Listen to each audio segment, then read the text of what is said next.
పరిశుద్ధుడైన దేవుని యొక్క మందిరంలోనికి వచ్చిన మీ అందరికీ హృదయపూర్వక వందనాలు. ప్రభు నామమును బట్టి ఈరోజు మీ ముందు దేవుడు మమ్మల్ని నిలబెట్టిన విధానం బట్టి దేవునికి మహిమ కలుగును గాక. మరి విశేషముగా ప్రభు పరిశుద్ధుడైన యేసుక్రీస్తు ఈ లోకములో ఉన్నంత కాలము చాలా మందికి సువార్త ప్రకటిస్తూ అనేకులను బాగు చేస్తూ అనేకులను మరి తండ్రి యొక్క రాజ్యానికి సిద్ధపాటు చేసిన మన దేవునికి మహిమ కలుగును గాక. ఈరోజు మరి కొన్ని నూతన మాటల చేత మీ వద్దకు వచ్చి ఉంటున్నాను. ప్రభు ఖచ్చితంగా నాతో మాట్లాడతాడని విశ్వసించండి. ఎప్పుడైతే వాక్యం వింటుమో, ఎప్పుడైతే వాక్యం వైపు మనం చూస్తుంటున్నామో, సేవకుడు చెప్పిన ప్రతి మాట మీరు గ్రహించి వాక్యానుసారంగా నడవటానికి ప్రయత్నించాల. బైబిల్లో ఒక మాట ఉన్నది. మనము చూస్తే కొరింథీయులకు రాసిన పత్రికలో 4వ అధ్యాయము 15వ వచనములో ఈ మాట మాట్లాడుతున్నాడు. మనం చూద్దాం రండి. మొదటి కొరింథీయులకు రాసిన పత్రిక 4వ అధ్యాయము 15వ వచనం ఏమంటున్నాడంటే, క్రీస్తునందు మీకు ఉపదేశకులు 10,000 మంది ఉన్నను తండ్రులు అనేకులు లేరు అంటున్నాడు. ఈ లోకములో ఎంతమంది బోధకులు మీకున్నను, ఉపదేశకులు అంటే మాట్లాడే వ్యక్తులు, వాక్యాన్ని విత్తే వ్యక్తులు, వాక్యాన్ని బోధించే వ్యక్తులు, వాక్యాన్ని చదివి దాని ప్రకారంగా నడిపించడానికి మరి అనేక దైవదాసులు మీ వద్ద ఉన్నను. కానీ ఈ యొక్క సేవకులందరికీ, సంఘం అంతటికి తండ్రి మాత్రము ఒకే ఒక్క తండ్రి ఉంటున్నాడు. ఆ ఒక్క తండ్రి ఎవరంటే యేసుక్రీస్తు. యేసుక్రీస్తు ఈ లోకములో ఉన్నప్పుడు నేను మార్గమును, సత్యమును, జీవమును అన్నాడు. ఎందుకు ఈ మాటలు అన్నాడంటే, మార్గం అంటే మనకు చూపెట్టే త్రోవ, సత్యం అంటే వాక్యములో ఉండి వాక్యానుసారంగా నడవటానికి సత్యాన్ని అనుసరించాల. సత్యం అంటే ఏంటిదంటే వాక్యము, మార్గం అంటే ఏంటిదంటే ఆయన నీకు మంచి త్రోవ చూపెడతాడు. వాక్యాన్ని చదివినాక ఆ త్రోవను నీకు మంచి బాటలు నడవటానికి ఆయన చూపెడతాడు.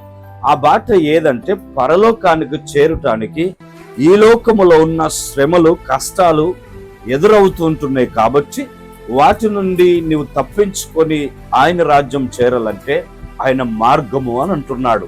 అందుకే పౌలు భక్తుడు ఈ మాట ఎందుకు రాసినాడంటే, మీకు అనేకులు ఉండవచ్చు కానీ బోధించేవారు అనేకులు ఉన్న తండ్రి మాత్రం ఒక్కడే అన్నాడు. ఆ తండ్రి ఎవరు అంటే యేసుక్రీస్తు. ఇక్కడ చూస్తే 16వ వచనం కూడా చదువుదాం. క్రీస్తు యేసునందు సువార్త ద్వారా నేను మిమ్మును కంటిని గనుక మీరు నన్ను పోలి నడుచుకొని వారై ఉండవలెనని మిమ్మును బతిమిలాడుకొనుచున్నాను అని అంటున్నాడు. ఎవరంటున్నారు ఈ మాట అంటే, పౌలు గారు చక్కని మాటలు సంఘానికి బోధిస్తూ, సంఘములో విశ్వాసులందరినీ బలపరుస్తూ, ఆయన ఈ లోకములో ఉన్న వాటిని ప్రేమించకూడదు, క్రీస్తు మన కొరకు జన్మించినాడు, ఆయన మనల్ని ప్రేమిస్తున్నాడు అని ఎప్పుడైతే బోధిస్తున్నాడో, నేను ఎవరి ద్వారా బోధిస్తున్నానంటే క్రీస్తు యేసు ద్వారానే నేను మిమ్మలను కంటిని అని అంటున్నాడు. ఎందుకు ఈ మాట అన్నాడంటే, యేసు క్రీస్తు ద్వారానే, క్రీస్తునందు ఏ రీతిగా ఉండాలంటే, ఈ ధర్మశాస్త్రాన్ని బోధిస్తున్నప్పుడు మనము ఎవరి యొక్క బ్లెస్సింగ్ తీసుకోవాలంటే యేసు ప్రభు బ్లెస్సింగ్ మనం పొందాలా. యేసు ప్రభు బ్లెస్సింగ్ పొంది ఆయన ఏ రీతిగా నడుమన్నాడో నిన్ను ఆ ప్రకారంగా నువ్వు నడుచుకుంటూ వెళ్ళాలి. ప్రియమైన సంగమా, మీరు గమనించండి. ఒక వ్యక్తి స్కూల్కి వెళ్ళినప్పుడు తెలివిమంతుడు ఎలా అవుతున్నాడంటే, టీచరు ఏదైతే ఈ బోర్డు మీద రాసి ఏ ప్రకారంగా అయితే ఆ యొక్క పాఠాలు చెప్తాడో ఆ ప్రకారంగానే ఆ యొక్క స్టూడెంట్ ఎదగగలుగుతాడు. ఎదిగి టీచరు ఆ స్థలంలోనే ఉంటాడు, కానీ ఒక స్టూడెంట్గా ఉన్న వ్యక్తి ఎన్నో ఆశీర్వాదాలు పొందుతాడు. ఎలా పొందుతాడంటే, ఒక వ్యక్తి చదివి డాక్టర్ కావచ్చు, ఒక వ్యక్తికి చదివి ఇంజనీర్ కావచ్చు, ఒక వ్యక్తి చదివి ఇంకెన్నో పనులు కూడా చేయవచ్చు ఈ భూమి మీద. ఎందుకు అంటే టీచరు చెప్పినప్పుడే, ఆ మాటలు విన్నప్పుడే ఆయన ప్రయోజకుడు అయ్యాడు. ఈరోజు దేవుని బిడ్డలుగా కూడి వచ్చిన మీరు అందరూ, ఈ మాటలు వింటున్న సంఘం అంతా, దేవుని మాటలు ఒక సేవకుడు బోధిస్తున్నప్పుడు వింటనే కదా మీరు ప్రయోజకులయ్యేది. ఈయన ఇలాగన చెప్తాడు అని ఈ చెవుతోని విని ఈ చెవుతోని విడిచిపెడితే, నువ్వు ఇక్కడికి వచ్చి ఈ మాటలు విని, దేవుని మాటలు విని వ్యర్థం. అంటే నువ్వు ఎగ్జామ్లో పాస్ కావు. ఒక స్టూడెంట్ విని చదివి దాని ప్రకారంగా పాస్ అయి ఇంకో క్లాసులకు వెళుతున్నాడు. ఈరోజు నువ్వు ఒక మెట్టెక్కాలంటే దేవునికి లోబడితేనే కదా ఒక మెట్టెక్కగలుగుతావు. ఈ సంవత్సరములో నీ జీవితం ఎలా ఉన్నదో అలా ఉండకూడదంటే నువ్వు శ్రద్ధగా దేవుని మాటలు వినాలి కదా, నీ జీవితాన్ని మార్చుకోవాలి కదా. నేను ఇక మారిపోతాను, ఇక దేవునిలో నేను ఎదగగలుగుతాను అని ఒక తీర్మానం తీసుకుంటేనే కదా, నీకు తండ్రి ఒక్కోడని తెలుసుకున్నప్పుడే కదా నువ్వు ఆయనకు నీ బాధలు అప్పగిస్తావు. ఆయన నిన్ను వర్ధిల్లజేస్తాడు, ఆయన నిన్ను ఆశీర్వదిస్తాడు, ఆయన నిన్ను దీవిస్తాడు. ఈ రీతిగా నువ్వు ఎప్పుడైతే దేవుని మాటలు శ్రద్ధగా వింటావో అప్పుడు దీవించబడతావు. ప్రియమైన సంగమా, నువ్వెంత చదువుకున్నావు, ఎంత తెలివి ఉన్నది, ఎంత జాబ్ చేస్తున్నావు, ఎంత జీతం వస్తున్నదని ముఖ్యం కాదు. దాన్ని ఏ రీతిగా నువ్వు కొనసాగించాలనో అది దేవుని నుండి జ్ఞానం వస్తుంది. మనుషులు ఎవరు నీకు జ్ఞానం ఇవ్వలేరు.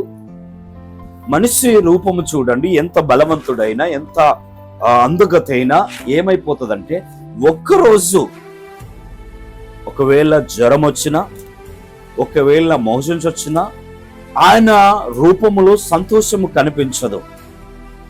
ఆయన శరీరములో బలము ఉండదు.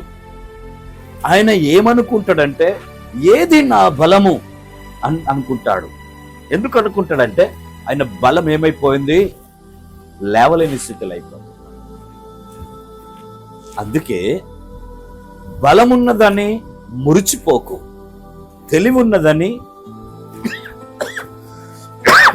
మురిచిపోకును. నీ జ్ఞానము, నీ తెలివి దేవుడిచ్చినదైతే నువ్వు ఖచ్చితంగా ముందుకు సాగుతావు. పరలోకము నుండి ఆయన నిన్ను చూస్తున్నాడు, ఆయన నిన్ను ఆశీర్వదించాలని ఆశపడుతున్నాడు. కానీ మనిషి యొక్క జీవితం ఎలా ఉన్నదంటే, వెనుమట్టుకు వింటున్నారు కానీ దాన్ని గ్రహించలేకపోతున్నారని దేవుని వాక్యము సెలవిస్తుంది. మీ చెవులు తెరిచి వాక్యాన్ని విన్నప్పుడు, వాక్యానుసారంగా నడిచినప్పుడే నీవు వర్ధిల్లుతావు. ఒక స్థలములో జాబ్ చేస్తుంటున్నప్పుడు ఆ స్థలములో ఎలా ఉండాలంటే, అక్కడ ఉంటున్న ఆ కంపెనీ ఓనర్ కానీ, లేకుంటే నీ మీద ఎవరైతే సెక్రటరీగా ఉన్నారో, చైర్మన్గా ఉన్నారో, సూపర్వైజర్గా ఉన్నారో వాళ్లకు లోబడి పని చేస్తేనే నీకు జీతం వస్తుంది. నా ఇష్టానుసారంగా నేను చేస్తానంటే నీకు జీతము రాదు. దేవుని మందిరానికి వచ్చి నువ్వు కూర్చుండి నీ ఇష్టమైనట్టు ఫోన్ చూస్తే, నీ ఇష్టమైనట్టు ఆలోచిస్తే, నీ ఇష్టమైనట్టు నువ్వు తిరిగితే నీకు ప్రతిఫలము దేవుడు ఇవ్వడు. దేవుని మందిరానికి వచ్చినప్పుడు ఒక తీర్మానం తీసుకోవాలా, నీ ఆలోచనలు వేరే సైడ్ ఉండద్దు. నువ్వు కూర్చున్నప్పుడు దేవుని మాటల వైపు ధ్యానం ఉంచాలా. సేవకుడు సంఘాన్ని బలపరచటానికే వాక్యాన్ని సిద్ధపడతాడు. ఒక సేవకుడు సంఘమును ఒక మంచి మార్గంలో నడవాలనే సేవకుడు బలపడతాడు. ముందుగా దేవుని ఆత్మను పొందుకుంటాడు. పొందుకొని ప్రజల ముందుకొచ్చి ఆయన సొంత ఆలోచన చేత కాదు, సొంత దేవుడుగా నిర్ణయించిన మాటలు కాదు, కానీ దేవుని నుండి వస్తున్న ప్రతి మాటను మీకు బోధిస్తాడు. ఆ వ్యక్తి ఎందుకు బోధిస్తున్నాడంటే మీ పాపముల నుండి మీరు విడిచిపోవాలా, మీ సమస్యల నుండి విడుదల కావాలా, మీకున్న బాధల నుండి విడుదల కావాలా అని ఆయన మీకు బోధిస్తాడు. కానీ ఈరోజు ఆ రీతిగా లేరు. ఈరోజు సేవకుడు అంటే విలువ లేకుండా పోయింది కొంతమందికి, అందరికీ కాదు, కొంతమందికి. మీలో అనేకులు గుడ్డితనములో ఇంకా ఉంటున్నారు, దేవుణ్ణి ఎరగలేక ఉంటున్నారు. క్రైస్తవులుగా మారి బాప్తిసం తీసుకొని యేసు ప్రభును ఇంకా ఎరగకుంటూనే ఉంటున్నారు. పౌలు ఒక అంతకుడైనప్పటికీ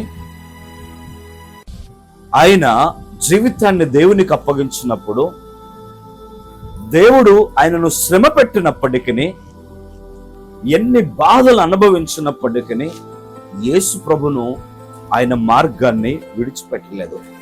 అందుకే ఈ మాటలు అంటున్నాడు.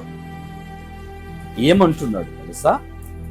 క్రీస్తు యేసునందు సువార్త ద్వారానే నేను మిమ్మును కంటిని అని అన్నాడు. క్రీస్తు యేసు ద్వారా, ఆయన యేసు క్రీస్తు ఆయనలో లేకుంటే ఈ సువార్త ప్రకటించేది నేను కాను అని తీర్మానం తీసుకున్నాడు. యేసు ప్రభు నా జీవితంలో లేకుంటే, ఆయన నాకు మార్గాలు తెరవకుంటే నేను ఎవరిని కూడా కనకపోదుంటిని అన్నాడు. సొంత పిల్లలుగా ఆయన మీ కొరకు ప్రాణం పెట్టడానికి సిద్ధమైనాడు పౌలు. సంఘాలకు ఉత్తరాలు రాస్తూ, అనేకమైన మాటలు రాస్తూ అనేక సంఘాలను బలపరుచున్నాడు. ఆయన కుంగిపోకుండా, పడిపోకుండా బలపరిచిన వ్యక్తి పౌలు. ఎందుకు ఈ రీతిగా బలపరిచాడంటే, నేను పాపములో నుండి బయటకు వచ్చిన, నరహత్య చేసి బయటకు వచ్చిన, నా జీవితం మంచిది కాదు అని ఆయన తెలుసుకొని భూమి మీద అడుగుపెట్టున్నాడు. ఈ లోకము శాశ్వతమైనది కాదు, నేను దేవుని కొరకు పనిచేయాలా. ఈ లోకములో ఉన్నవారు నా బలమును చూసి నన్ను ప్రేమిస్తున్నారని తెలుసుకున్నాడు. నా జ్ఞానమును చూసి వాళ్ళు నన్ను ప్రేమిస్తున్నారని తెలుసుకున్నాడు.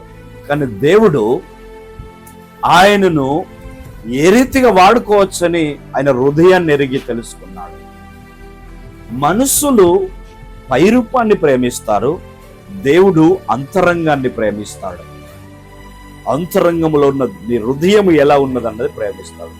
ఇక్కడ వింటున్న ప్రతి ఒక్కరిలో మీ జీవితాలు, మీ హృదయాలు నాకు తెలియదు, కానీ నాలో ఉన్న దేవునికి, యేసు క్రీస్తుకు మీ హృదయాలు తెలుసు.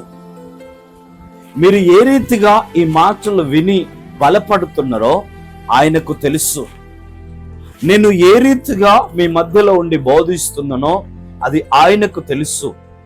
నా విషయాలు మీకు తెలియపోవచ్చు, కానీ నా తండ్రికి, యేసుక్రీస్తుకు తెలుసు.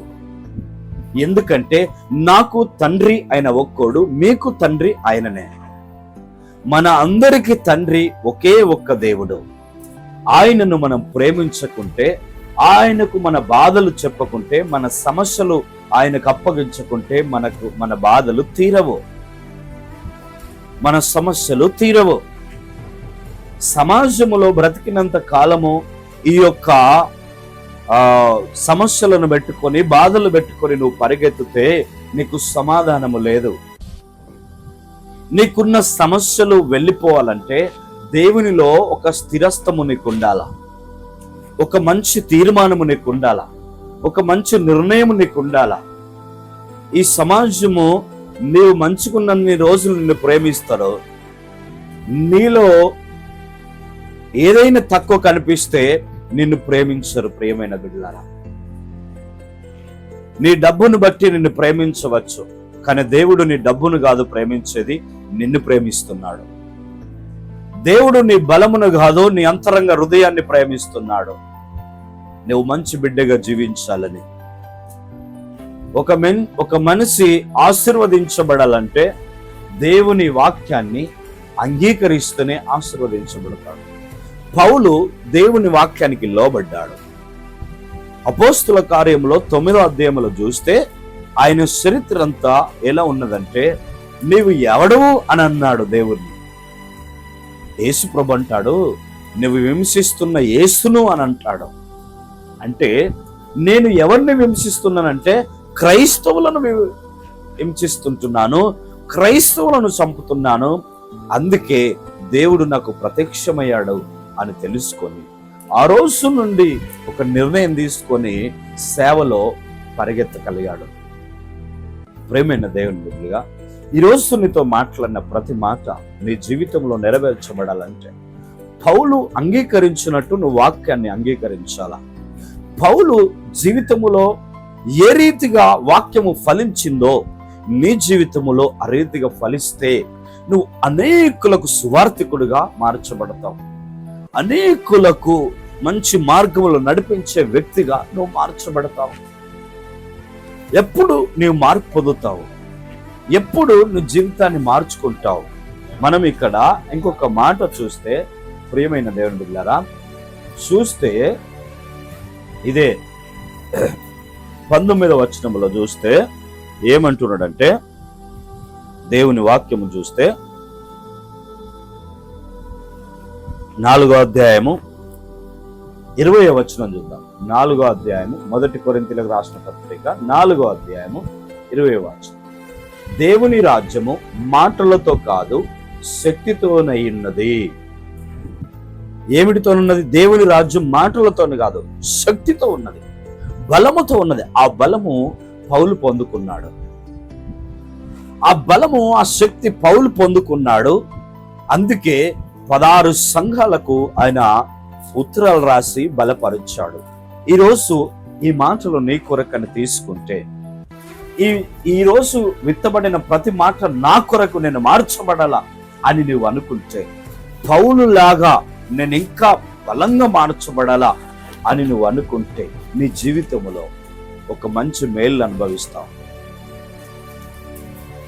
ఎన్ని దినములు నాకు ఎంత దుఃఖము నువ్వు అనుభవించినవో, ఇంతకాలము ఎన్ని శ్రమలు అనుభవించినవో, ఆ శ్రమలు విడిచిపెట్టునవో దేవుని మాటను నీ హృదయంలోనికి తీసుకో.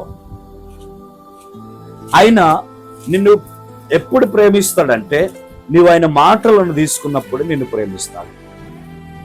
ప్రార్థనలో, వాక్యములో నమ్మకంగా ఉండాల.